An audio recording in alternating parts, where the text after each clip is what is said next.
Hey, welcome to our Wednesday where we share words of wisdom. Please like, comment, share, and subscribe to my YouTube channel, Kalia Patton.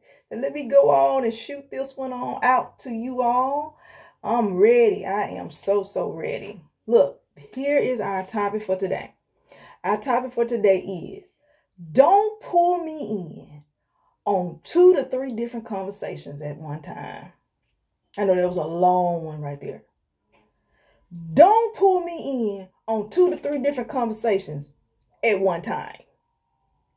Okay, now we've been there. We have been there. We talking to someone, we're engaging in dialogue with one person, right?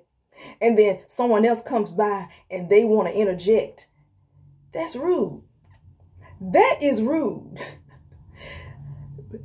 Now look, my mom always told us, look, when grown folk talking, or when you see a conversation going on, you don't interrupt. You allow that conversation to continue. Now, when that conversation ends, you may want to interject.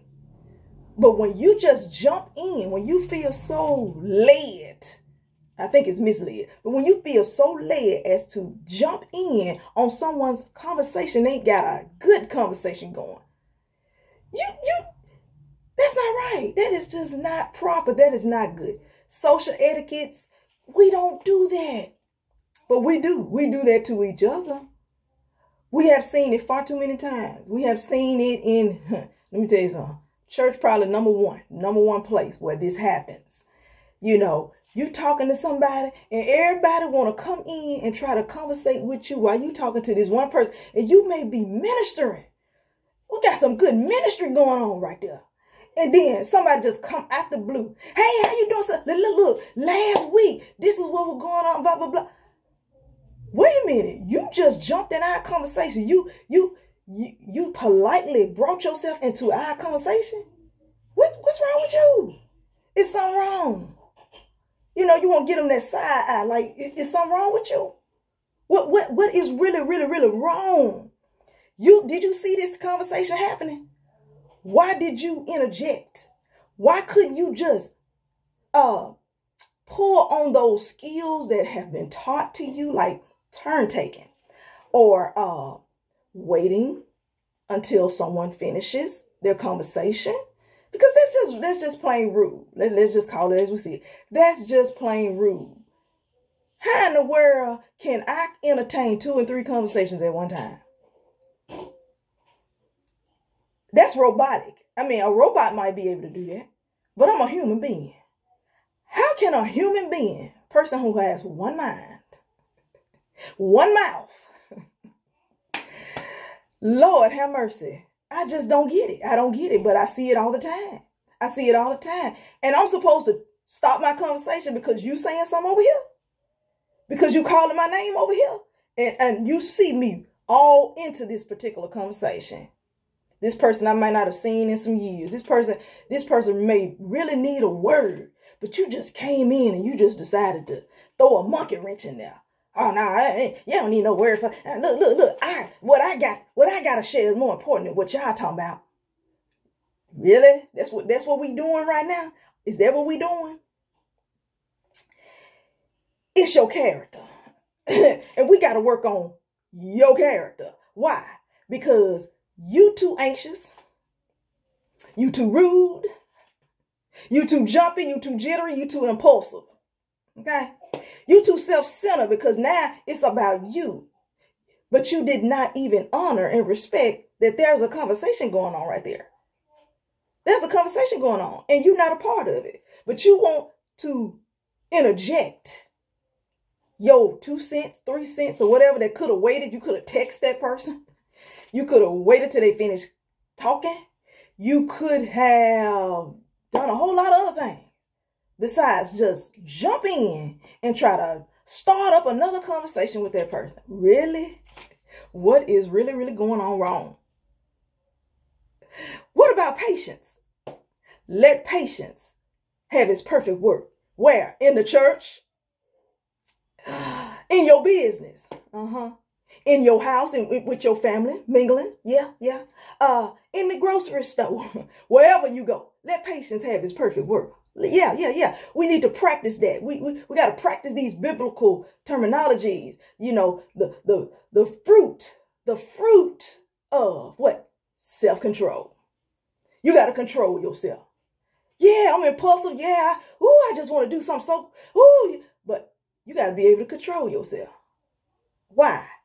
Because there is a whole conversation going on with two people right here. You may want to talk to one of those people, but you got to be patient enough and have enough self-control to wait, enough self-control to say, okay, maybe another time. Maybe this is not the right time. Come on now. Discerning. Hey, spirit of discernment. Hey, you got to have that too. You know what I'm saying? Because this might not be the appropriate time for me to just insert, okay, me to jump in somebody else's conversation. That's childlike behavior. I don't want to act like that. So let me pull myself back. Let me hold myself together. It just might not be the time. And I might have a word for that person. I might have something that's just burning on the inside of me. But you know what? We know how to turn down that pot that's boiling, don't we? And those bubbles starts, diminishing. Why? Because we done turned it down.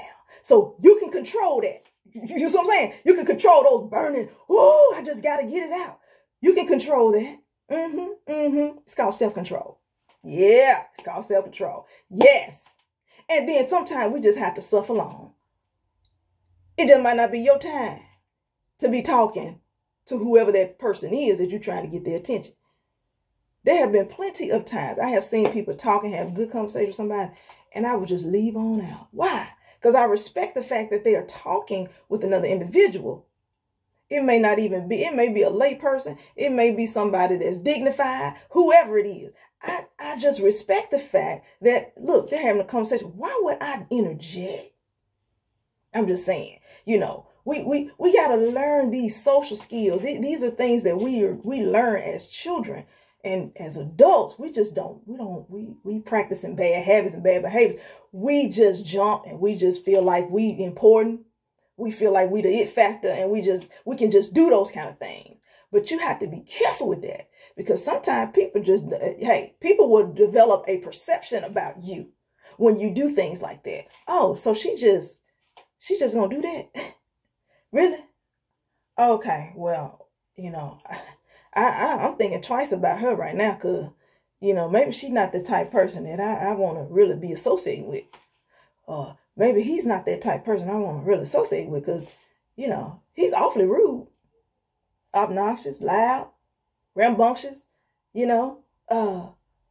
self-absorbed, just thinking I'm supposed to stop this conversation to pay attention to him or her. Oh, that's what we're dealing with? Oh, now I see the type of person you are. Yeah. Those kind of things, when you begin to really view it, you can see who people really are. Because people, for some reason, they are so in a rush. Everybody is so in a rush. I got to rush and do this. I got to rush and do that. I got to rush for the conversation. Give me the punchline. I need the punchline. Don't be giving me all this fluffy stuff. I just give me what you need me to say. Give me what you need me to know. That's it. I don't need nothing else. Stop all this extra stuff. I don't want to take out time. And that's the thing. If we value people's time, then we'll be considerate of people's time. That's when conversation, that's when, you may be seeing them in their daily doing whatever, for you to just consume them, with the things that you're mostly concerned about. That's insensitive. That's very insensitive. If someone having a conversation with somebody, then maybe they may be, talking about some things, like I said, that may be thought-provoking, and that person needs their undivided attention. To break that up, then that means that the individual that broke it up was being insensitive, and they just did not care. Like, I don't care about the fact that y'all talking. Hey, what I got to say is important. It's about me. It's about me. Forget what y'all got going on. It wasn't that important. But we have to be sensitive. We can't always be rushing, okay? Sometimes it's just time to just take time. Take time to do what? Take time to listen. Take time to observe. Take time to take in what's going on in your environment. You know, be watchful. Bible said, watch and pray. You know, you praying, but you're not watching. You're not observing. You know, we want to be those type of people that are discerning, and, you know, but we can't discern the stuff that's around us. We want to discern when, hey, you know, that ain't the right man, or that ain't the right woman, or that we want to discern in those instances. But when it comes down to relating with people, we don't want to discern that. We have a tough time discerning that, because, like I said, like a lot of folks just rude. They just plain old rude and don't have a care about other people. And the main factor that I can just throw in, interject, is love. Said, let us love one another. If I love you, I'm not going to do anything to hurt you. I'm not going to do things like that will indicate to you that I don't love, that I don't love you, that I'm in love with me and not really genuinely concerned and caring about you. You see what I'm saying? That's even in conversation when people are talking. You know, you want to be able to respond to the person that's talking to you. You know, you don't want to be insensitive. You don't want to, you know, and if they're coming to you, of course they want your ears. That's why God gave us two. He gave us two eyes so that we can observe.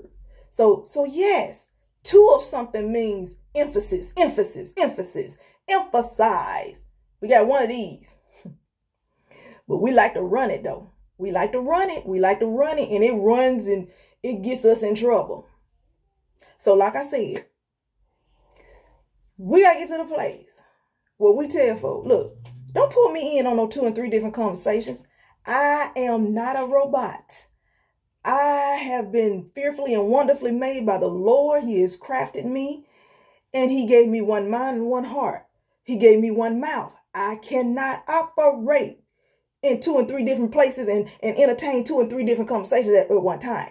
Impossible. Impossible. Not me. Not me. Not me. And look, I would encourage you not to pull yourself into those types of situations. It all goes back to the part where we're talking about value. You value yourself.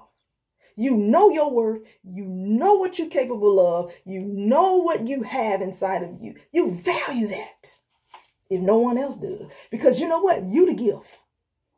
You the gift that people are waiting on. You are the gift that people need in their life. And you got to value yourself. You got to polish that gift. You got to fine tune that gift. You got to wrap that gift. You got to make sure that gift is well taken care of. So this is our Wild Wednesday for today, you all. I pray that it was something that we have said that has encouraged and inspired you. I love you all. God bless. Happy New Year to you. See you next time on another Wild Wednesday. Bye-bye.